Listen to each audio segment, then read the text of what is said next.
É isso aí, gente. Vamos lá. Não teve live segunda, não foi?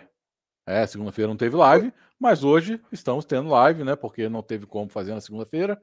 E vamos falar hoje rapidinho do brasileiro, da rodada do brasileiro. A última rodada, a gente vai passar os resultados. Depois a gente faz nossos palpites também, né?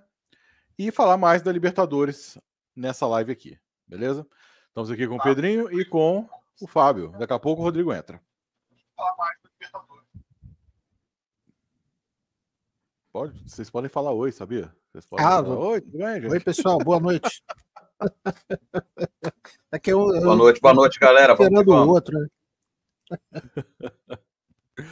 Mas vamos lá, Brasileirão, quinta rodada que começou no sábado, foi até segunda-feira, né? Que o Bahia agora tá sendo o Palmeiras do ano passado, né? Tá jogando todos os últimos jogos, né? Tá maravilha isso. Corinthians 2, Sport 1. Vou passar todos os resultados, se quiserem falar de algum, tá? Podem ficar à vontade. Corinthians 2, Sport 1, Vasco 0, Flamengo 0, Grêmio 1, Inter 1, Juventude 2, Mirassol 2, São Paulo 2-1 no Santos, Atlético Mineiro 1-0 no Botafogo, Fluminense 1-1 com Vitória, Palmeiras 2-1 no Fortaleza, Red Bull Bragantino 1-0 no Cruzeiro e Bahia 1-0 no Ceará. E aí? Acho que no sábado aí, o jogo que eu mais vi, por incrível que pareça, não foi Flamengo e Vasco. E eu acho que qualquer comentário de Flamengo e Vasco, se a gente for comentar Libertadores, vão ser os mesmos comentários para os dois times.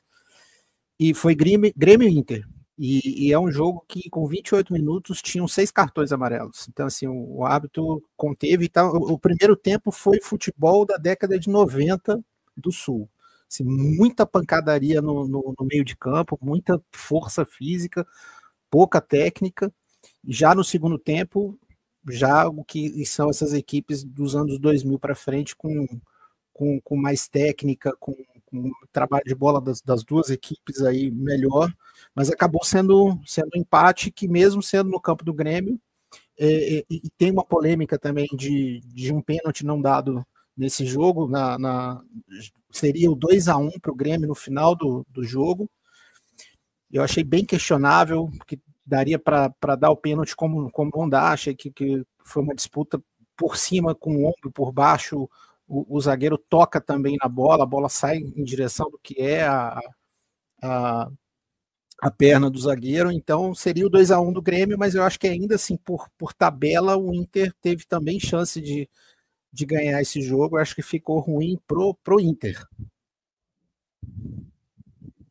Matheus entrou aí, só que tá torto, né? Aí, beleza. Ficou normal. No sábado, eu acho que o destaque para mim foi o Flamengo e Vasco. Vasco e Flamengo, no caso, né? E o destaque foi, sem dúvida, o goleiro do Vasco. O goleiro do Vasco pegou até pensamento, rapaz. O Flamengo teve muitas chances claríssimas, e não dá nem para culpar. O Flamengo, eles não perderam a chance. Realmente foi o goleiro do Vasco que pegou, segurou o 0-0 importantíssimo, né, para o Vasco, porque se abre a porteira ali, podia ter saído 2, 3, 4 facilmente, né? Mas o Vasco se segurou até o final, embora o Vasco ainda conseguiu, né, meter uma bola na trave, mas o jogo foi todo do Flamengo. Eu acho que os dois grandes goleiros desse campeonato até o momento é o Léo Jardim e o goleiro do São Paulo, né? Os dois estão agarrando muito. Concordo. Me disseram que uma das maiores defesas aí da década foi do Rafael, mas eu confesso que eu não vi esse lance. Eu vi as defesas do Léo Jardim. E lembrando também que 0-0, o Rossi faz uma defesa. Tudo bem que essa bola foi mais fácil, mas foi bem a queima-roupa. E se o Vasco abre 1-0 ali, também poderia complicar bastante esse clássico, porque o Flamengo não tem mostrado força de ir atrás de resultados, né? Ele deslancha quando abre o placar, mas ir atrás de resultados não tem sido a força desse time nos últimos tempos, não. Maravilha. Matheus, quer falar sobre algum jogo da rodada do Brasileirão? Fique à vontade. Primeiramente, boa noite aí a todo mundo. Mas faz tanto tempo já, né? Rodado. Nem lembro muita coisa, não, pra falar a verdade. Deixa eu só fazer um comentário, então, que para mim foi o grande destaque da rodada, que foi a vitória do Palmeiras fora de casa contra o Fortaleza, né? O Palmeiras ganha do Fortaleza lá em Fortaleza, de 2-1, né? E assume a ponta isolada, né? Porque o Flamengo, como o Flamengo empatou, o Flamengo ficou 2 pontos na frente e o Palmeiras assumiu a liderança isolada, né? Com a vitória fora de casa. E o interessante, quando a gente olha pela parte de baixo da tabela, a gente vê 3 grandes lá na zona de rebaixamento, que é em 17º o Atlético Mineiro, em 18º o Santos, em 19º o Grêmio, só o Sport, né, que está em 20º, e o Botafogo ali em 15º também, já pegou zona de rebaixamento. Pois é. Ou seja, os grandes aí tendo muita dificuldade. E o destaque também, para finalizar, o Mirassol, né? O valente Mirassol, que deu uma goleada no Grêmio, tá ali em 11º, conseguindo fazer. Mas olha só, vocês lembram que eu falei lá na 4ª rodada? Que aquele jogo foi para derrubar técnico? Sim. Podia ter ganho do Inter. Podia ter ganho do Inter. Né? Sim, que para mim foi pênalti aquele lance. Sim, para mim também foi. Duas coisas que vocês falaram, eu fiquei na cabeça aqui matutando. Uma foi a questão do valente Mirassol, e tenho observado realmente que é um time que não desiste. E a outra, é você falando que, olha, o Inter que todo mundo coloca aí, e eu comecei a olhar sendo mais crítico e não tá lá isso tudo não, né? Esse jogo também, Pedrinho, do Palmeiras, o Fortaleza teve um pênalti e o Everton pega, o que seria o 2-2, tá? Foi então, mais uma vez, mais uma vez foram os goleiros fazendo diferença, e um goleiro como o Everton, você tendo na meta, faz você estar na frente da tabela na 5ª rodada e não empatado no bolo, né? Beleza. Vamos ver rapidinho aqui só que nós falamos, né, na rodada passada, para ver quem acertou e quem errou. Todos vocês acertaram o Corinthians e eu botei empate. Maravilha. O Fábio botou empate no Flamengo e Vasco, e o Pedrinho e o Matheus botaram Flamengo, eu botei Vasco. Grêmio e Inter, o Fábio botou empate, eu botei Grêmio, e Matheus e Pedrinho no Inter. Mirassol e Juventude. Pedrinho empate, eu e Matheus, Pedrinho e Fábio. Foi mal, eu tô falando besteira aqui, eu tô lendo errado, gente. Tô lendo totalmente errado. Vou voltar, tá? Primeiro jogo. 100%. Primeiro jogo, o Corinthians e Sport. Pedrinho, Matheus e Fábio, Corinthians. Eu botei empate, ok? Vasco e Flamengo. Flamengo, Pedrinho e Matheus votaram no Flamengo, eu votei no Vasco e o Fábio no empate, beleza. Grêmio e Inter. Eu botei Grêmio, Fábio empate e o Pedrinho e o Matheus Inter. Mirassol e Juventude, eu botei empate, Pedrinho também. Mirassol pro Fábio e pro Matheus. São Paulo 2-1 no Santos. Eu botei Santos, o Fábio botou São Paulo, Pedrinho também e o Matheus empate. Atlético Mineiro 1-0 no Botafogo. O Fábio botou Atlético, eu botei Botafogo e os outros dois empate. Fluminense 1, Vitória 1. O Fábio botou empate e nós três votamos no Fluminense. Palmeiras e Fortaleza. Só o Pedrinho votou no Palmeiras. O resto votou no Fortaleza. Bragantino e Cruzeiro. Empate Pedrinho e Fábio. Bragantino, Matheus. E eu botei Cruzeiro. E Bahia e Ceará. Pedrinho botou Bahia. Matheus eu e Matheus botamos empate. E o Fábio botou Ceará. Maravilha. Vamos fazer o seguinte, vamos deixar para dar os palpites no final da live, tá bom? Que eu já anoto aqui também. Melhor lance de Bragantino e Cruzeiro foi a torcida do Bragantino chamando o Gabriel Barbosa de Givanildo. O nosso amigo aqui da mão no volante. Foi sensacional isso aí. Ele ficou bravo. Um pouquinho. Maravilha. Então vamos lá para a Libertadores agora, depois a gente volta para o Brasileirão, beleza? Vamos lá, começou. Vamos falar só dos brasileiros? Ou vocês querem falar de time de fora? Não, acho que só os brasileiros. Vamos falar dos brasileiros, né? Vamos falar dos brasileiros. Se tiver alguma vírgula aí... Grupo, tá? Vou falar por grupo, tá? Porque aqui na ordem da tabela. Estudiantes e Botafogo. Pedrinho e Matheus podem brigar, porque eu não quero falar mais nada sobre esse jogo. Fica à vontade. É hoje. Começa, Eu vou Matheus. deixar vocês falar que eu até falei. Eu vou assistir o jogo do São Paulo porque eu sei que eles vão assistir o do Botafogo. Então, Pois é, eu só entrei. Eu nem ia participar hoje, só que não me aguentei, né? Só entrei só para falar desse jogo, praticamente. Eu não ia aguentar ver o Pedrinho defendendo o Paiva sem falar nada, né? Só nos comentários. Então é o seguinte, para mim não tem mais cabimento, não tem mais como o Paiva seguir. Por mais que ele vá seguir, né? O Textor já bancou que ele vai seguir, ele não vai demitir de forma alguma, né? Mas, cara, jogo, para mim, na minha visão, um jogo horroroso do Botafogo, como tem sido os jogos, parece que a cada jogo vem piorando, né? Você até consegue ver em alguns momentos algum esboço, algum ataque assim, só que na maioria do jogada trabalhada, né?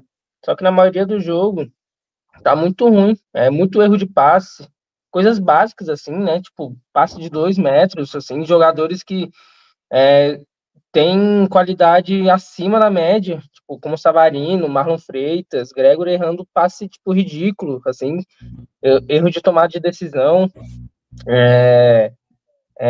falta de preenchimento ali no espaço, né? Muito espaço vazio. E esse jogo aí foi mais um, né?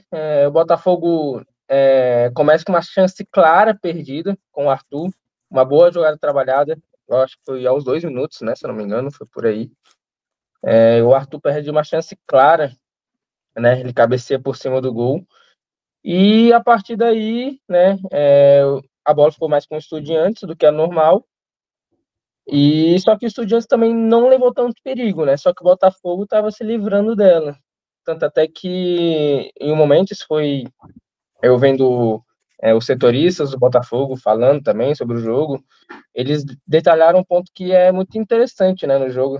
O repórter de campo da Globo, ele informa um momento que o Paiva ele pede pro John fazer ligação direta, né, pro Igor Jesus, Foi, não sair eu lembro trabalhando disso. ali. É. Ele pede para começar a dar chutão para frente. Tipo, isso mostra o quê? Que ele não confia muito na saída de bola, que ele não tem uma saída de bola trabalhada. E, enfim, eu achei que o Botafogo se livrou muito ali. E foi no primeiro tempo, né? Que a gente ainda levou o gol. Foi no final do primeiro tempo, né? Foi. O que dizer desse gol, né? É algo inacreditável, né? Eu acho que, tipo, quando o time mal treinado consegue afetar, obviamente, os jogadores de uma forma assim, afeta também os jogadores de destaque, né? Que é o caso do John, do Marlon, do Savarino. Acho que o Savarino até passa um pouco mais de pano, porque foi o que a gente até conversou no grupo, no dia do jogo, né? Ele começa jogando mais pela esquerda de novo, depois começa bem mal mesmo. Depois ele volta para o meio, que é a posição mesmo que ele consegue se destacar. Ele faz uma partida nota 0, né? Quando ele vai para o meio, ele consegue ir para um 5, 6, né? Quase faz um gol no segundo tempo. Mas voltando, a gente leva um gol bizarro que, tipo, a bola pega uma curva, não sei o que aconteceu com o John e a bola passa. E acaba o primeiro tempo, né? Foi no finalzinho. E E acaba ali o lá no jogo, né? segundo tempo. Quê? E acaba o jogo. Mas aí a gente pensa que vai ter um senso de urgência, né? O pai vai falar alguma coisa no intervalo e tudo mais, para os jogadores voltarem, sei lá, mais ligados, né, e tudo mais. Só que no começo até voltou legalzinho, né? Fez umas 2 boas jogadas também, só que depois morreu. Tipo, sem criação de jogada. E é isso. O Estudiantes é uma bosta, tá ligado? É uma bosta. Uma bosta. E o Botafogo não conseguiu criar muito perigo, né? Teve a chance do Savarino e essa que foi lá mais pros 20, que é incrível também, né? Como nada dá certo. Um chutaço, a bola baixa no travessão e bate fora pro gol em vez de passar da linha, né? E, enfim, é isso. É complicado a situação. Eu não vejo melhor no trabalho. É o que eu tô falando, tenho falado. Torço para estar errado, né? Mas é meio preocupante a situação, né? Pode falar, Pedrinho, depois eu falo. Bom, vamos lá. Segura, Matheus. Não, o que eu acho é o seguinte, eu concordo em muitas coisas com o Matheus, sim, eu concordo. Agora, eu achei que o time entrou com uma proposta bem definida. entrou num 4-5-1, se defendendo.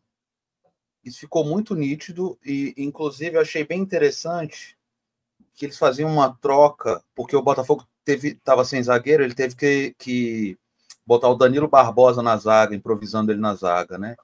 Quando o Danilo Barbosa saía para dar qualquer bote e a zaga teoricamente ficaria desguarnecida, o Gregory, ele voltava e cobria essa parte da zaga, então eles ficavam fazendo esse movimento que eu achei bem interessante, entendeu? E nunca desguarnecendo a zaga, tanto que até então o Estudiantes tinha feito um chute a gol, uma cabeçada que o John pegou muito bem, inclusive, e eles não estavam conseguindo fazer nada. O Botafogo chegou uma vez, que foi logo no comecinho, com uma boa troca de passes, né? Onde o Arthur erra o gol de cabeça, né? Ele e o goleiro, e foi só, realmente foi só. Agora, defensivamente, o Botafogo estava muito bem. Agora, o que eu acho que não dá para a gente não colocar nessa equação é o gol que o John tomou. Cara, o gol é inacreditável. Eu não vou falar que foi o maior frango da história do futebol, mas foi o maior frango que eu já vi um goleiro do Botafogo tomar. Porque geralmente o goleiro que vai tomar o frango... Eu acho que esse frango bate muito com aquele do Perry, né? Contra o Internacional. Que ele falou que ele tá procurando a bola assim, ele não acha a bola, né? A bola tava vindo de frente para ele. É difícil falar, sabe? Que foi o morrinho, que foi... Né? Eu não consigo, sabe? Eu nunca vi mesmo. Porque geralmente o goleiro toma aquele frango que ele vai pegar, se abaixar e a bola acaba passando por debaixo das pernas. Isso acontece. Agora, o que ele tomou, parecia que ele estava jogando vôlei. Parecia que ele ia jogar vôlei, né? E realmente aquilo desestruturou o time. Eu não tenho nem dúvida. E aí você muda todo um jogo que ia para o 0-0 no segundo tempo, você muda toda a proposta de jogo. E aí ele tirou um cabeça de área, botou mais um atacante, que foi até bem o Matheus Martins, teve 1 ou 2 lances bons, teve a bola do Savarino também. Agora, e aí o time se desesperou, foi para frente de qualquer jeito desesperado. Agora eu concordo com o Matheus, muitos erros de passe, sabe, de 2, 3 metros, coisas que os jogadores não fazem. Eu estava criticando muito o Savarino, mas ficou nítido que quando ele foi para o meio de campo, ele melhorou muito. Isso aí ficou, assim, muito nítido, né? Agora, eu não acho que foi tão ruim quanto tá todo mundo falando. Não acho que foi bom. Não acho que foi bom. Eu vi uma melhora tática, perdão, mas estou achando que os jogadores estão muito mal tecnicamente e fisicamente também, né? Ainda tem que ganhar muita cancha ainda na rodada, na temporada, né? Agora, eu sou totalmente contra. Eu só tenho 2 pessoas que são contra a demissão do técnico, que sou eu e o John Textor. Só. Ainda bem que eu tô do lado do Textor, tô do lado certo, que não vai demitir. Porque eu sou contra, por quê? Porque para mim não é a solução, não é demitir técnico. Eu acho que tem que deixar ele trabalhar sim, sabe? Tem que levar e vai embora. Ah, mas e se for rebaixado? Não, mas enfim, e se for campeão? Né? A gente não sabe. Então, fizeram todo um trabalho, escolheram o técnico, entendeu? E agora simplesmente vai mudar de rumo de novo, sabe? Para chegar um outro técnico, para iniciar um outro trabalho, com uma outra filosofia, começar de novo, preparação física. Eu acho que não é esse o caminho, eu acho que o caminho é insistir e é isso. Eu acho que os jogadores têm que melhorar tecnicamente, porque taticamente eu acho que eu já vi uma evolução. Mesmo que pequena e tímida, mas eu consegui ver. Vou morder e assoprar aqui, porque eu acho que assim, as temporadas estão cada vez mais desgastantes e tem que lembrar que o Botafogo ainda joga o Mundial no final do ano e nitidamente já não é o mesmo time que tinha jogado a Libertadores pelo desgaste físico. E mais uma coisa que eu acho que vou sempre colocar, que é a questão emocional. Acho que a questão de mentalidade, ela pesa hoje no esporte de alto rendimento. Então, pode ser que essa temporada seja uma temporada de ressaca, mas não do que a gente fala no passado, de bebedeira, de comemoração, é porque não dá para chegar no mesmo nível físico com o mesmo planejamento com a temporada que foi passada. Mas, ao mesmo tempo, agora colocando de um outro lado, nós temos aí 80%, 90% dos jogadores que estiveram na temporada passada. esse time virou uma final com um jogador a menos. Então, assim, em termos de acreditar, então, mesmo tomando um gol desse, que realmente abala o jogador, esse time tem que olhar para trás e ver o que já fez. Então, assim, dá para a gente fazer de novo, né? Então, se esses jogadores não fazem parte da história de 30, 40 anos do Botafogo, né? Então, assim, vocês vivenciaram isso do que foi a epopeia até chegar no que foi a final do ano passado. Então, a memória mais recente desses caras é o que esse time consegue fazer em situações adversas. Então, chama a atenção esse time ficar apático numa situação que pode acontecer. O goleiro pode estar num dia ruim, pode pegar num morrinho, num gramado ruim, e aí tem que ir para a próxima bola. Né? Tá, vamos lá. Deixa eu falar rapidinho para depois passar para outro jogo aí, que é o que eu preciso falar também. Seguinte, o problema todo é que o Paiva já está perdendo jogadores. Já está perdendo o grupo. Porque ele está toda hora falando a culpa dos jogadores, tá vendo? Não joga bem. Aí, que coisa estranha. Tá muito estranho esse time. Sabe? Ele tá falando para a imprensa que os jogadores estão uma merda. Que eles que são culpados de tudo. Acho que isso é um grande problema. Se você tem que reclamar com os jogadores, reclama internamente. Não vai para a imprensa botar a culpa nos jogadores. Porque daqui a pouco vão fazer que nem o Grêmio. Vai tomar um goleado no Mirassol para derrubar técnico. Que é o que vai acontecer. Rodada de sábado, porra. Fluminense, Botafogo não perde o Fluminense, tem 8 jogos. Aliás, é vitórias contra o Fluminense a 8 jogos. Vai perder. Do jeito que tá, vai perder. O Fluminense se preparou para ganhar essa porra desse jogo. O Fluminense não foi para a Sul-Americana para ganhar do Botafogo. Precisamos ganhar do Botafogo. Sabe? Então, Botafogo não tá jogando nada. Não sei se é culpa do técnico, culpa dos jogadores, mas não tá jogando nada.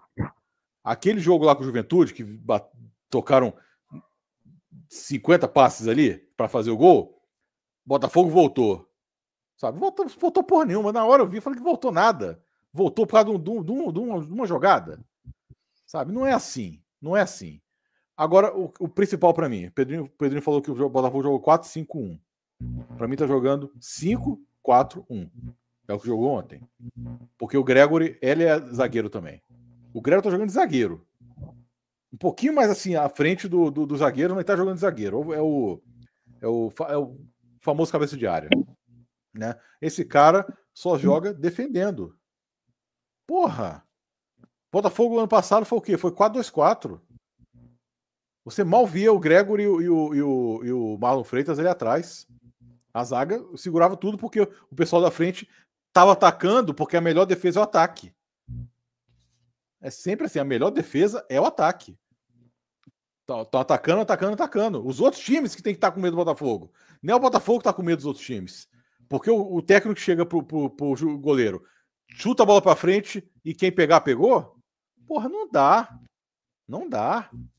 Ah, pegou lá, aí vou voltar. Vamos se defender. Vamos se defender. Não ficar defendendo aqui, porque a gente veio para empatar hoje. Porra, sério? Contra aquela merda aquele time dos Estudiantes? Eu acho que o cara tem que sair urgentemente. Porque daqui a pouco vai estar na zona de rebaixamento. E aí vão descobrir de novo o telefone do Texton, o novo telefone dele. Pra encher o saco dele. E hoje descobriram o telefone do Texton, né? Ficaram mandando mensagem pra ele lá. Sabe? Não, porra, não dá pra ficar segurando até quando? A gente já viu que o negócio não tá bom. Eu só me pergunto uma coisa.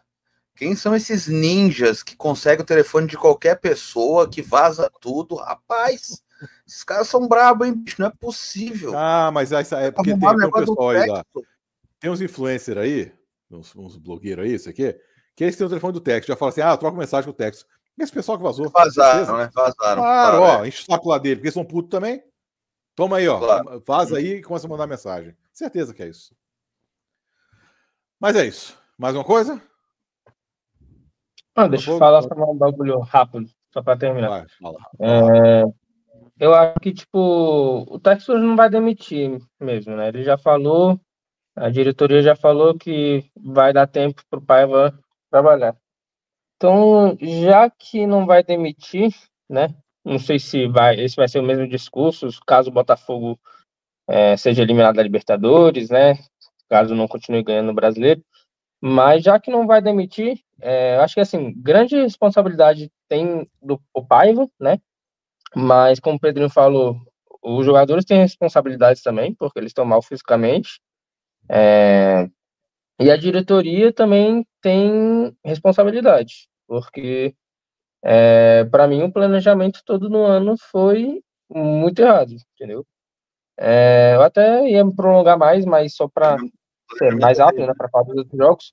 Eu acho que, já como não vai demitir, eu acho que então tem que pegar e ter uma conversa bem séria, entendeu? Entre os jogadores, a diretoria, o Paiva, para ver se dá uma acordada em todo mundo, né? E, enfim, é isso, para ver se muda alguma coisa. Maravilha. Então, o grupo está com Universidade do Chile com 7 pontos, Estudiantes com 6, Botafogo com 3 e Carabobo com 1. Maravilha. Grupo B, não tem brasileiro, mas vamos lá. River Plate com 5, Del Valle com 4, né? Só pra... o Barcelona aqui o 4 também e o Universitário 3. É o que, Pedrinho, falou? Muito equilibrado esse grupo, hein? Esse grupo muito equilibrado esse grupo. Esse está sendo o grupo da morte, né? 5-3. 5-4-4-3. Só a conexão tá meio ruim, viu, Pedrinho? Vamos lá, grupo C, que é do Flamengo. Só uma coisa, Bahia 1-0, viu? Não sei se você já falou. Vinda não. Bom, se não fosse o jogo do Palmeiras hoje, eu acho que eu teria outro discurso, mas o Flamengo vai até Quito, faz um primeiro tempo exuberante, então assim, joga para ganhar esse jogo, mas morreu no segundo tempo, fisicamente não aguentou, e aí tem a questão da altitude de Quito, que não é como La Paz, como o Palmeiras jogou hoje, mas fez a diferença, e por pouco também não volta com um resultado de derrota. Mas a situação era bem delicada, porque o Flamengo, o pior resultado ali no Morro, lá em Quito, seria perder o jogo em termos de posição no grupo.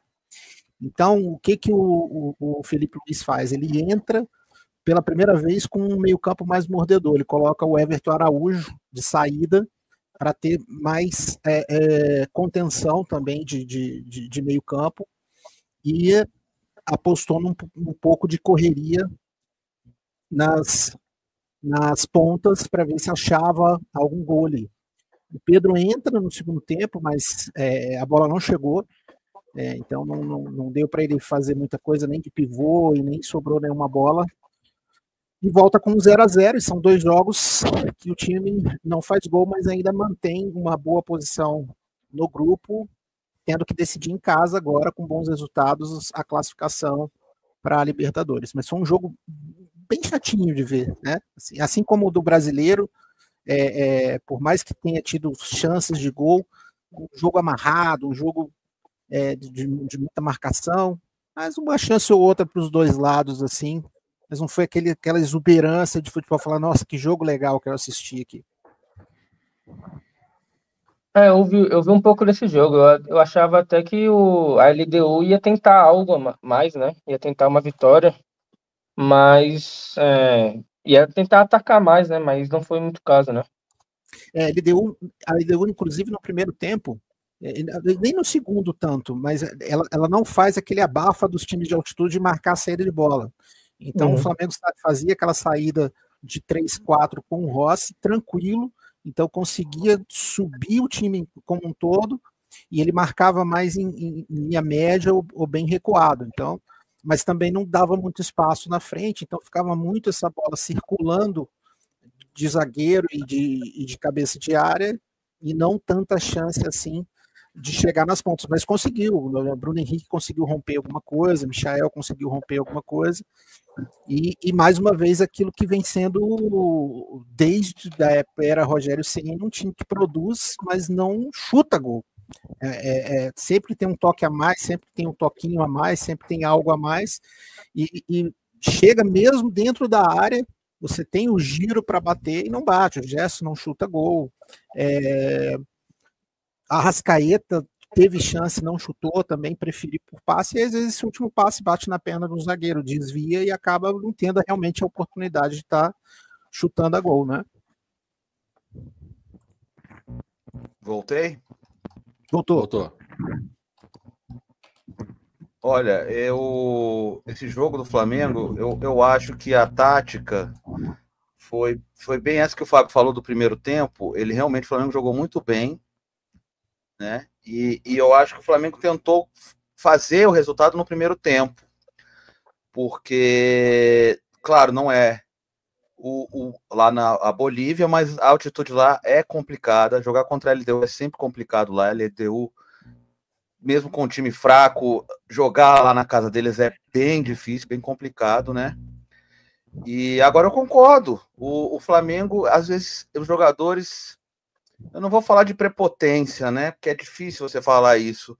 Mas o cara penteia muito, enfeita muito. Parece que ele sabe que ele vai fazer o gol a qualquer momento. Então tenta fazer um lance mais bonito, mais firulado, né? A gente vê isso muito com o Gerson. O Gerson gosta muito de enfeitar, em vez de definir logo, né? E realmente, e no segundo tempo, é isso que o Fábio falou também. A LDU podia ter ganho, né? Podia ter ganho, teve as boas chances ali. Eu acho que no final das contas o 0-0 ou o empate foi um resultado de bom tamanho para o que foi o jogo no geral. Agora, o Felipe Luiz foi para lá para não perder. Se o Flamengo perdesse, o Flamengo ia ficar numa situação muito complicada, mesmo com 2 jogos em casa, né?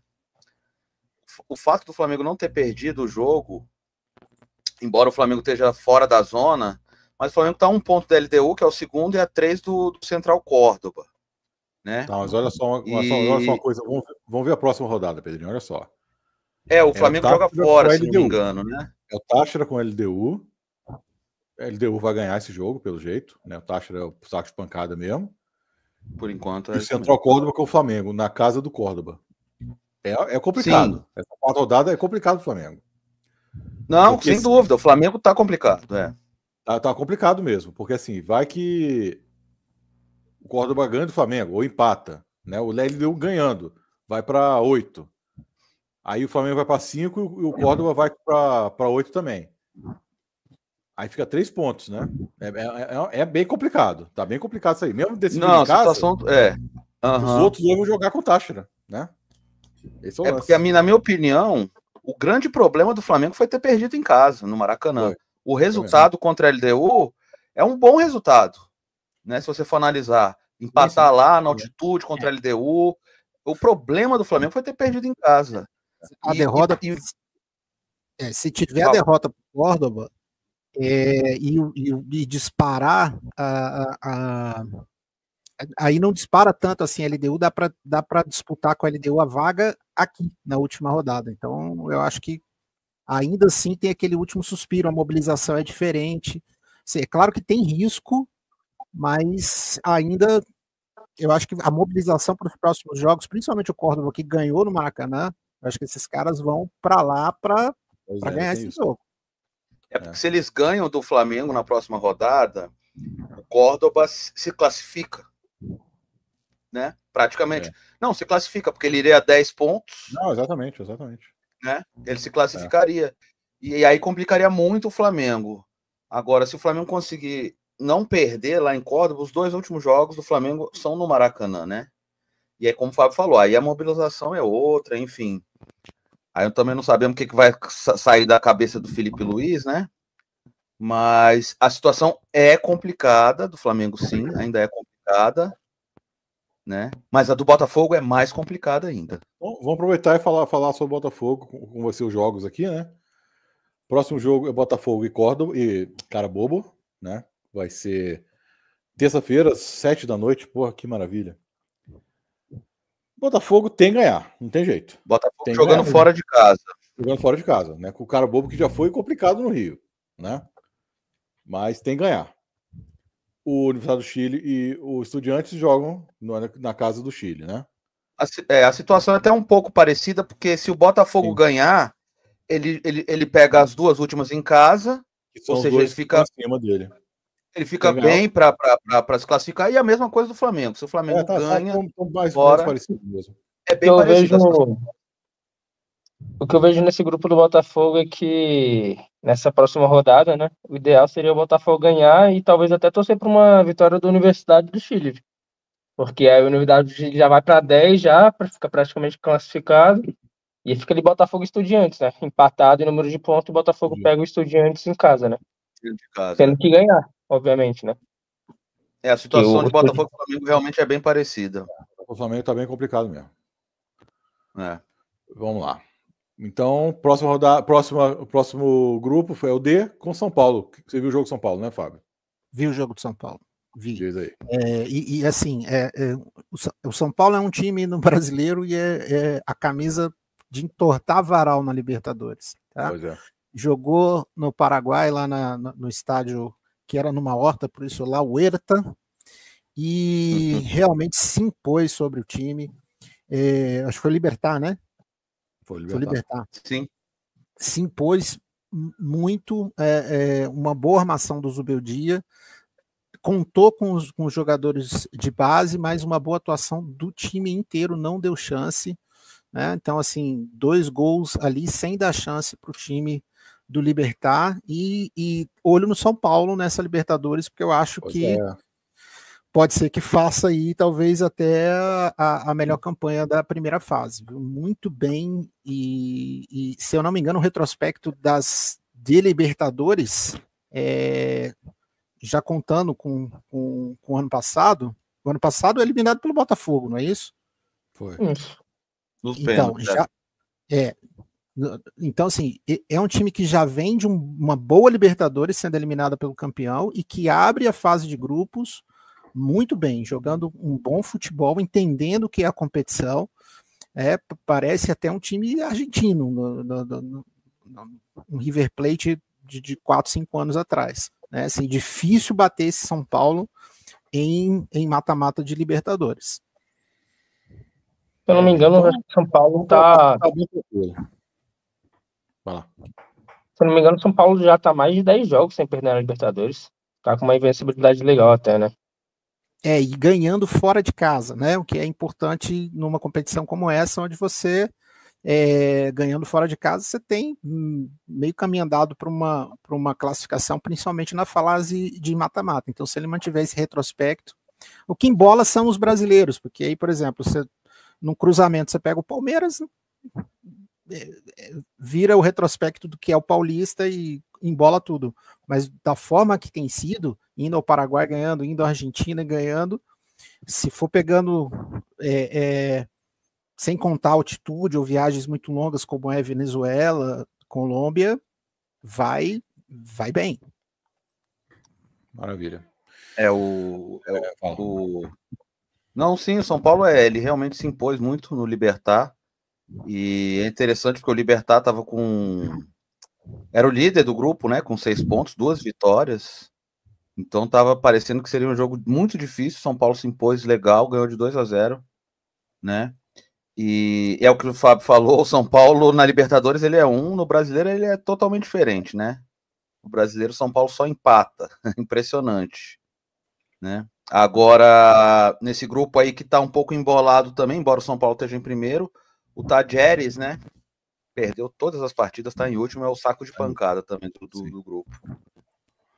Teve um lance nesse jogo, se eu não me engano, foi no primeiro tempo, uma saída de bola errada, a bola é jogada para o centroavante do Libertad, ele joga essa bola quase no ângulo, mas essa bola podia ter mudado muito dessa partida, mas foi para fora e dali para frente o Zubeldia acerta a saída de bola, para de ter esse sufoco ali, que foram 2 ou 3 erros, e depois disso parou de ter alguma periculosidade, digamos assim, do ataque do Libertad. O jogo ficou sob controle. Vamos lá falar do poderoso Fortaleza, né? Está em último. Fortaleza eu acho que já era. Fortaleza não passa não. Seria um resultado, entre aspas, porque no final das contas o Fortaleza toma o gol no final do jogo, no finalzinho tava ganhando de 1-0, toma o gol no finalzinho, né? E depois como é que é o nome do time? Buca, como é que é? Até me perdi. Bucaramanga? Atlético Bucaramanga. Eles Bucaramanga. quase viraram. Bucaramanga, né? Eles quase viraram. Eles empataram no final, deu os 44, 45 de pênalti. Né? Perdeu um gol feito. O Fortaleza já fez também de pênalti. Oi? Não, falam que acho que perdeu um gol feito, se eu não me engano, né? Praticamente. Foi, acho que 51, 52. O cara, um gol, nossa, assim, é inacreditável. Se vocês depois derem uma olhada, o gol que o cara perdeu é inacreditável. Podia ter virado nos acréscimos, né? O Fortaleza fez 1-0 com o Davidson, com o Davinho, né? Agora o problema do Fortaleza é porque foi o primeiro ponto deles, né? Pois é. Ou seja, dentro de casa ele tá perdendo em casa, não tá fazendo dever de casa. Oi? Segundo, não? Empatou outro jogo também, não foi? Que foi encerrado. Não. Não foi?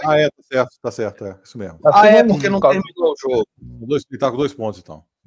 Ainda não se sabe. Não se sabe. Não se sabe ainda. Ainda não se porque sabe. Porque a tabela aqui, ele só tá com 2 jogos.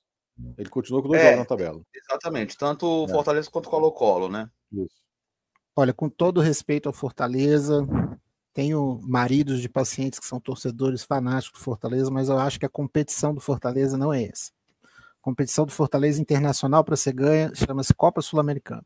Então, de repente, é ver a situação do grupo, saber que não pode cair no brasileiro e pegar uma vaga de Sul-Americana aqui, que é uma competição ganhável, que faz a projeção que o Fortaleza precisa em termos de mercado. Então, assim, ficar às vezes dando murro em ponta de faca numa competição dificílima que é a Libertadores de América, e que você olha para ela e fala assim, não dá para ganhar desses caras, né? Com todo respeito ao Fortaleza, não dá.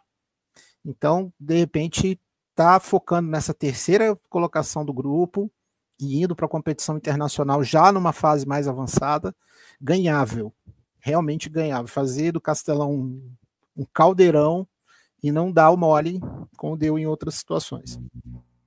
Concordo plenamente. Beleza.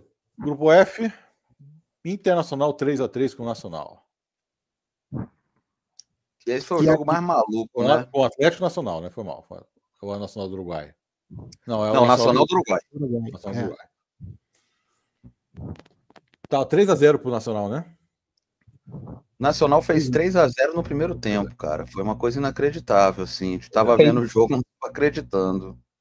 Foi 2 gols em 10 minutos, né? Foi acho que com 23 minutos. Não, foi 10 minutos, foi isso mesmo. E aí eles fazem o terceiro no final do primeiro tempo, se não me engano. Né? E parecia que o Inter realmente ia perder em casa. Eles conseguem reagir, vão para cima, né? E realmente conseguem um empate heróico, viu?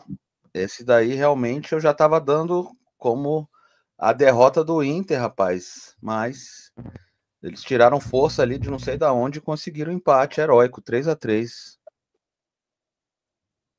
E terminou agora há pouco, acho que do mesmo grupo. Acho que o Bahia assume a primeira posição desse grupo, né? Com essa vitória. Se terminou 1-0, assume sim, 7 pontos.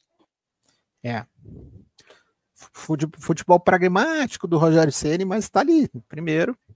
Agora, com essa vitória com o empate, né, recuperando uma perda de pontos, uma desvantagem de 3 gols, isso também do ponto de vista anímico para esse time em Libertadores, para nessa segunda rodada da volta dos jogos ir para cima e assumir a primeira colocação do grupo, é provável. Inclusive, acho que o jogo com o Bahia, acho que agora é em Porto Alegre. Acho que o primeiro foi na Fonte Nova, se eu não me engano.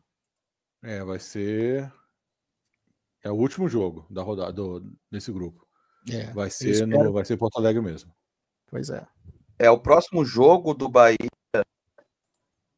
Nacional. O próximo jogo do Bahia é em casa contra o Nacional do Uruguai. Nacional. E o Inter joga com o Atlético Nacional. Fora. Isso. Então, o primeiro jogo entre os brasileiros foi em Salvador, não foi isso? Sim. Isso. Foi. Beleza. Palmeiras 3-2 no Bolívar. O Palmeiras tá praticamente classificado, né? Eu vi o segundo tempo. O Palmeiras fez 9 pontos, Pois é. Fala.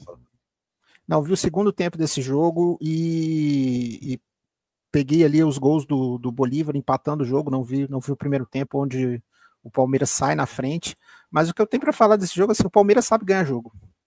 A gente vai falar de altitude, La Paz, né, 3.600 no alto do morro, ele pega o Bolívar e consegue trazer para casa 3 pontos. Né?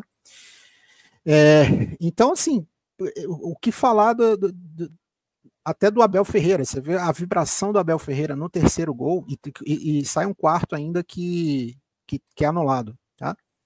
Quase que sai de lá com uma goleada. Tem algo a mais que não é só tática que o Abel consegue tirar desses caras, né?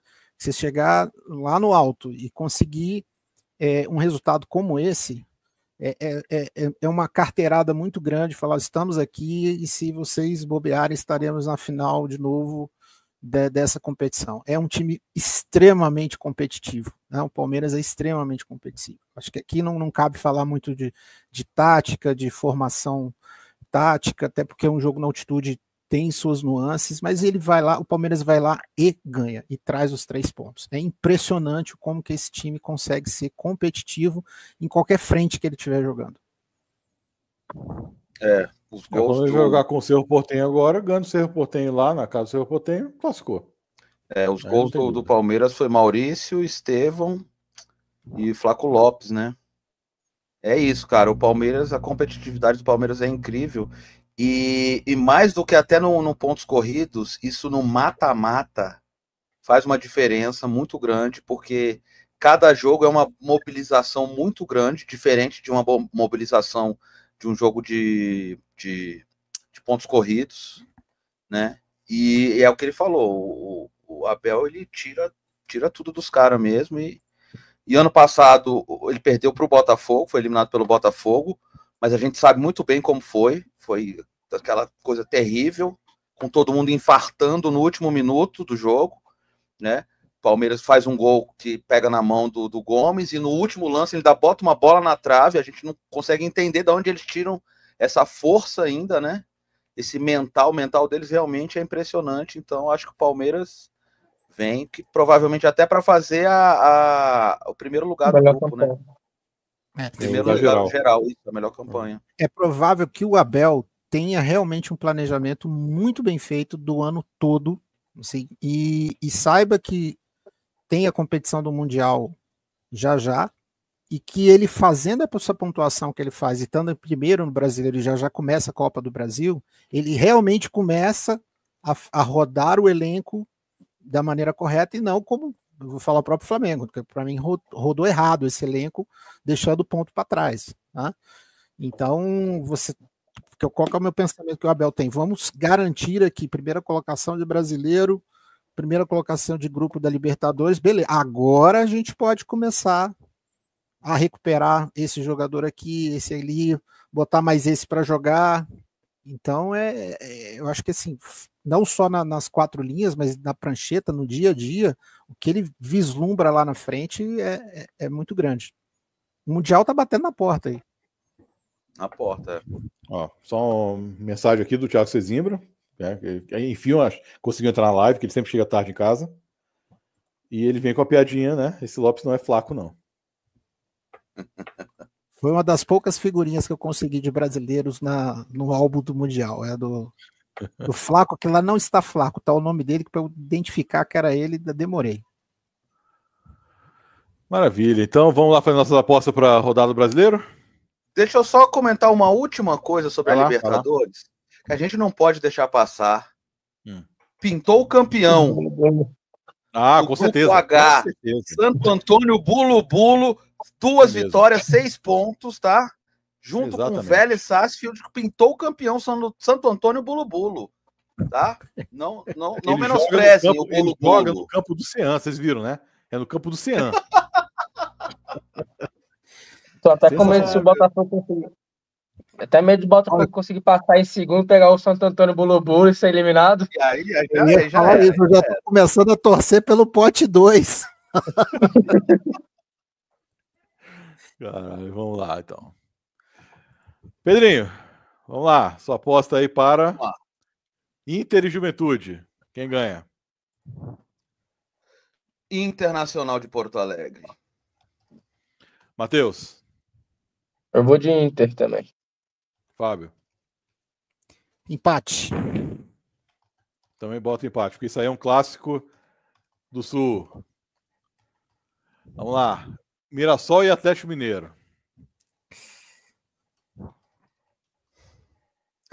Olha, a gente tá até com medo de apostar contra o Mirassol agora, né? Eu acho que dá Mirassol. Matheus. Essa aí eu vou no empate. Fábio. Mirassol. Beleza. Eu também boto Mirassol. Ceará e São Paulo. Pedrinho. Empate. Matheus. Ceará. Fábio. Eu acho que dá empate esse jogo. Eu boto São Paulo. Pedrinho, agora Sport e Fortaleza. Sport na Ilha do Retiro, né? Na Ilha do Sport. É Sport. Ok. Matheus. Eu vou de Fortaleza. Fábio. Eu vou de empate nesse jogo. Sport. Botafogo e Fluminense. Puta merda. Pedrinho. Caramba, é sábado às 9 horas. Oh, meu Deus, vou ter Às que ir 9 lá horas. É o pro jogo Engenhão, da às Sport 9 TV, pelo horas da jeito, noite né? do sábado. É o jogo do Sport Pra TV. ver o Botafogo do Paiva. Vou ter que ir lá no Engenhão às 9 da noite. Puta merda, aí é complicado. Acho bom ir mesmo. Eu vou, né? Eu sou sócio, Ainda eu tenho leva, que ir. ainda leva o Rogério. Ainda leva o Rogério. Puta merda. Mas esse jogo tá com cara de empate. Mas o Botafogo vai ganhar, mas eu aposto no empate. Eu vou de ambas marcam, mais de 8 escanteios. Sacanagem, eu vou. Pô, eu vou de Botafogo, vai. Porque o Fluminense é nosso filho e é isso. Eu acho que ambas marcam, porque do lado de lá também é o nosso querido Renate, né? Com aquela marcação homem a homem da década de 80. Eu acho que o Botafogo ganha esse jogo. Eu falando que vai ter 4. Vou botar contra o Botafogo, né? De jeito nenhum. Flamengo e Corinthians. Pedrinho. Flamengo.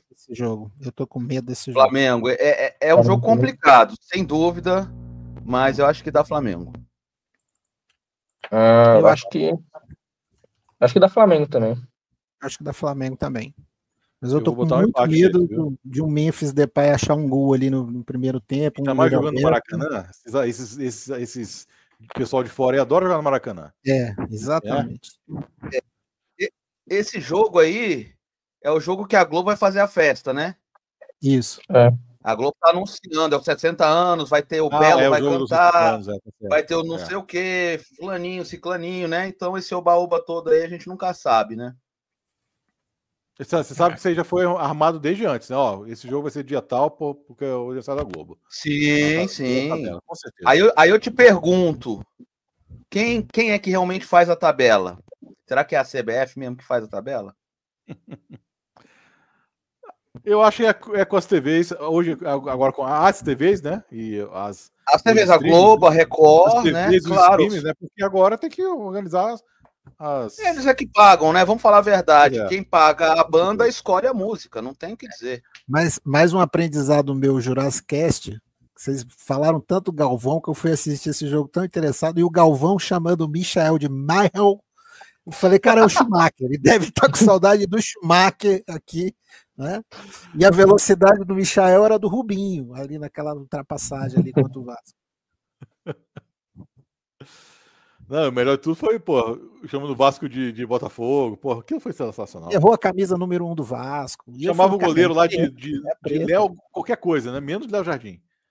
Não, e depois o Adnet. O Adnet fez imitando. Também. O Adnet, ele tá se transformando no Galvão Bueno, cara. É inacreditável. Você não consegue mais diferenciar. Não, você não consegue diferenciar a voz do Galvão pra dele, cara. É impressionante. O melhor de tudo foi o Galvão falando toda hora. Ué, mas sempre quem joga em casa joga a primeira camisa. Quem joga fora joga com a segunda camisa. Né? O Vasco tá de preto, como assim?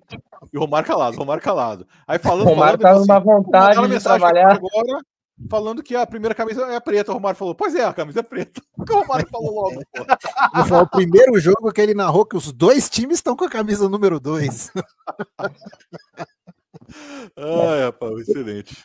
Esse jogo aí o Romário tava... Pena. O Romário tava numa vontade de comentar esse jogo aí, viu? Tava. O Romário saiu de Brasília, foi lá pro Rio, né? Puta merda. Vamos lá, continuando. Palmeiras e Bahia.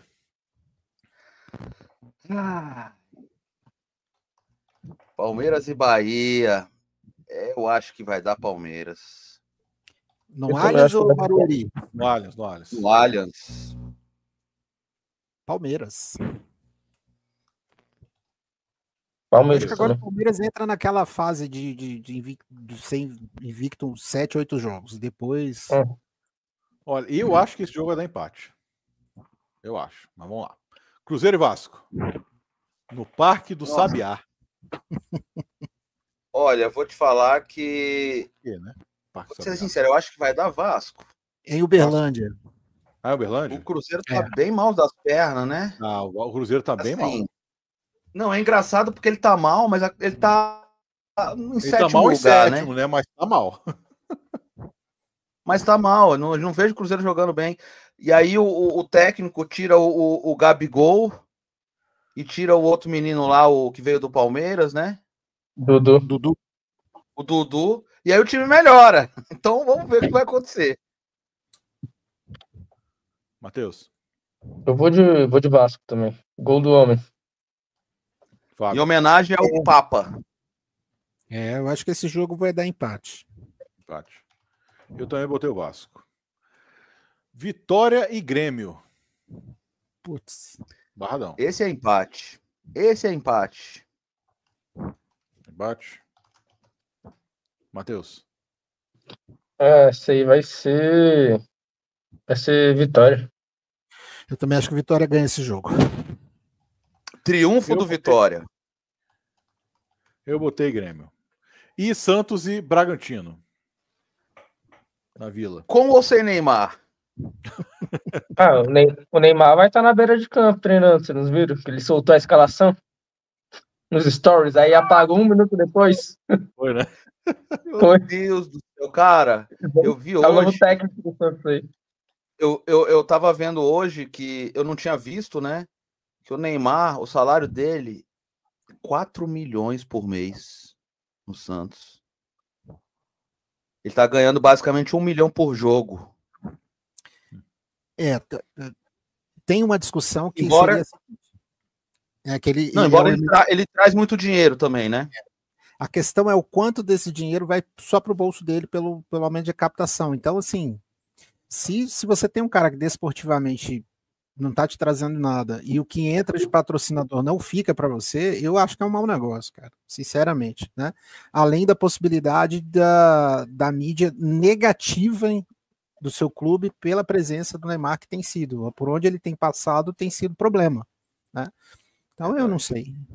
Para mim é um amadorismo isso que vocês me falaram agora, dele ser o cara que tem a lista de quem vai jogar. Mas para mim esse jogo Santos. Na Vila eu acho que dá. Pedro empate, Matheus. Santos. Eu também botei Santos. Então maravilha. Agora, só um segundo. Tem um comentário aqui do Thiago que eu achei maravilhoso. Deixa eu botar os comentários dele aqui, vamos ver. Ele falou: Bulo, a CBF que deu certo. É esse. É a CBF que deu certo, é o Bulo. Esse é sensacional, esse comentário. Brincadeira.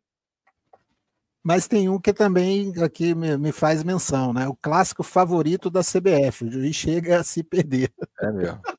Acho que tem que colocar 2 árbitros, assim, um para cada lado do. Para cada lado. Esse vai botar um árbitro que seria o árbitro de campo, sendo o quarto árbitro, que nem fez o Daronco aquela vez, né?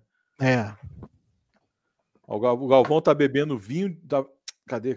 O Galvão tá bebendo vinho demais, lá das terras dele em Bagé. E como o Thiago Cezinha é Grêmio, ele falou: não, eu não posso nem defender o Grêmio. É isso aí. Então, maravilha, gente. Então, Bom, eu não sei se segunda-feira. Vamos tentar fazer segunda-feira, né? Porque eu quero fazer uma live de Star Wars na segunda-feira. Já avisando aqui, viu? Segunda-feira eu farei uma live sobre Star Wars, viu? Já que teve o episódio 3 hoje, nesse momento que a gente está fazendo a live. Foi assistir no cinema de novo, pela 11ª vez no cinema. Beleza? Então é isso aí. Valeu, Fábio. Valeu, Pedrinho. Valeu, Matheus. Valeu. E nos vemos aí na próxima live. Vamos ver se o Rodrigo aparece, né? Cadê o Rodrigo? Rodrigo, tá de férias, Rodrigo? Vem Vou pegar trabalhar. o lugar dele. Pois é. Vem trabalhar, rapaz. Próxima eu farei do celular, porque eu quero ir no banheiro também durante as discussões. Valeu, gente. Até a próxima. Valeu por quem ficou fazendo a audiência aí pra gente, tá? Valeu. Valeu.